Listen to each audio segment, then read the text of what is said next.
हमारे जो इष्ट हैं इतने दिनों से हम लोग को जो इंतज़ार था कि मतलब कि ये सब सॉल्व हो जाए मैटर और हम लोग उनके दर्शन कर पाएँ।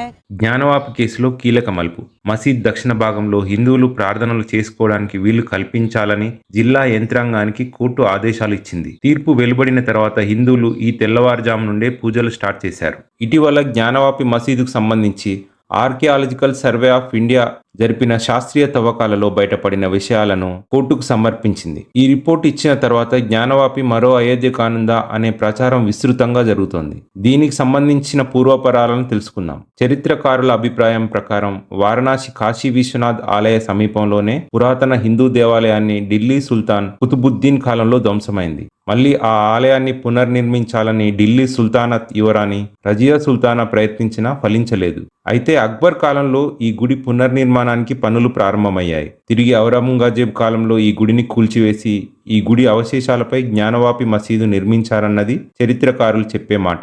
జ్ఞానవాపి మసీదుపై కేసు ఎలా ప్రారంభమైందో తెలుసుకుందాం. 1991లో స్థానిక పూజారులు జ్ఞానవాపి మసీదు ప్రాంగణంలో పూజలు చేసుకోవడానికి అనుమతించాలని స్థానిక కోర్టులో పిటిషన్ వేశారు. అయితే కోర్టు ఈ పిటిషన్ను 1998లో కొట్టివేసింది.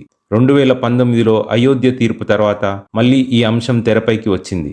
జ్ఞానవాపి మసీదు బయట గోడలపై ఉన్న హిందూ విగ్రహాల ముందు ప్రతిరోజు ప్రార్థించే విధంగా అవకాశం కల్పించాలని రాఖీ సింగ్ ఆధ్వర్యంలోని 5 మహిళలు 2021 ఆగస్టులో స్థానిక వారణాసి కోర్టులో పిటిషన్ వేశారు. Varanasi court advocate commissioner Ajay Kumar మిశ్రాను మసీదు పరిసర ప్రాంతాలను తనిఖీ చేసి వీడియోగ్రఫీ సిద్ధం చేసి నివేదిక సమర్పించాలని కోర్టు ఆదేశించింది. ఈ తీర్పుకు వ్యతిరేకంగా మసీదు కమిటీ అలహాబాద్ హైకోర్టులో పిటిషన్ వేసింది. హైకోర్టు ఈ కమిటీ అభ్యర్థనను తిరస్కరించడంతో విషయం సుప్రీంకోర్టుకు చేరింది. అయితే సుప్రీంకోర్టు శివలింగం ఉన్న ప్రాంతానికి ఇబ్బంది తలెత్తకుండా ముస్లింలు మసీదులో ప్రార్థనలు చేసుకోవచ్చని ఆదేశించింది. ఇదే తీర్పులో సుప్రీంకోర్టు ఈ కేసును జిల్లా కోర్టుకు బదిలీ చేసింది. జడ్జి ఇచ్చిన తీర్పు తర్వాత తిరిగి ఈ కేసులో జోక్యం చేసుకుంటామని సుప్రీంకోర్టు తెలిపింది. అయితే మొదట్లో ఈ ప్రార్థనా స్థలాల చట్టం 1991 ప్రకారం ఈ కేసును స్వీకరించడానికి వీలు లేదని అంజుమన్ ఇంతేజామియా వంటి ముస్లిం మత సంస్థలు కోర్టులో వాదనలు వినిపించాయి. ఇదే విషయంలో హిందూ పిటిషనర్లు ఈ చట్ట ఉనికినే ప్రశ్నించారు. ఈ చట్టాన్ని రద్దు చేయాలని వాదించారు. అసలు 1991 ప్రార్థనా స్థలాల చట్టం ఏం చెప్తుందో చూద్దాం.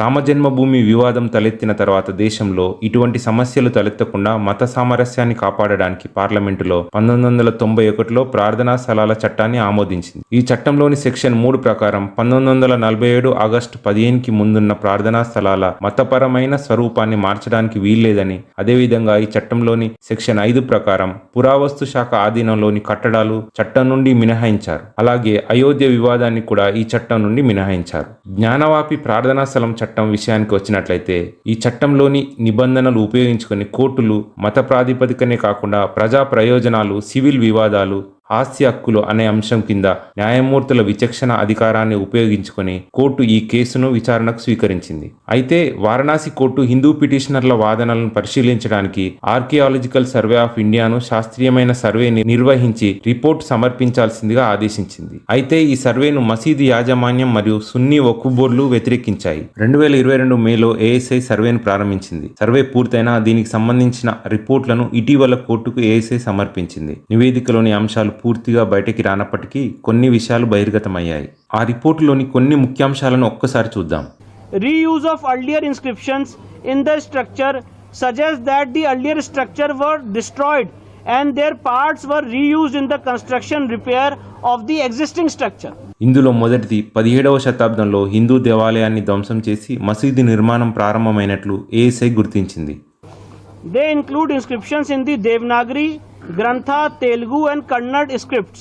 రెండవ విషయం ఏమిటంటే దేవనాగరి, కన్నడ, తెలుగు లిపిలో ఉన్న 32 శాసనాలను ఏఎస్ఐ గుర్తించింది. మూడవ అంశం ఏమిటంటే హిందూ దేవాలయాల గోడలను, ఇతర భాగాలను మసీదు నిర్మాణంలో ఉపయోగించారు. నాలుగో అంశం పరిశీలిస్తే శివలింగం ఆకారంలో ఉన్న అనేక అవశేషాలను ఏఎస్ఐ కనుగొన్నది. చివరిగా 3 names of deities such as Janardana, Rudra and Umeshwara are found in these inscriptions. Janardhana, Rudra, Bhuvneshwar పేర్లతో కూడిన శాసనాలను ఏఎస్ఐ కనుగొన్నది. అయితే కోర్టు ఈ రిపోర్టులోని అంశాలను క్షుణ్ణంగా పరిశీలించిన తర్వాత సంచలన తీర్పును వెలువరిస్తుందని విస్తృతంగా ప్రచారం జరుగుతోంది.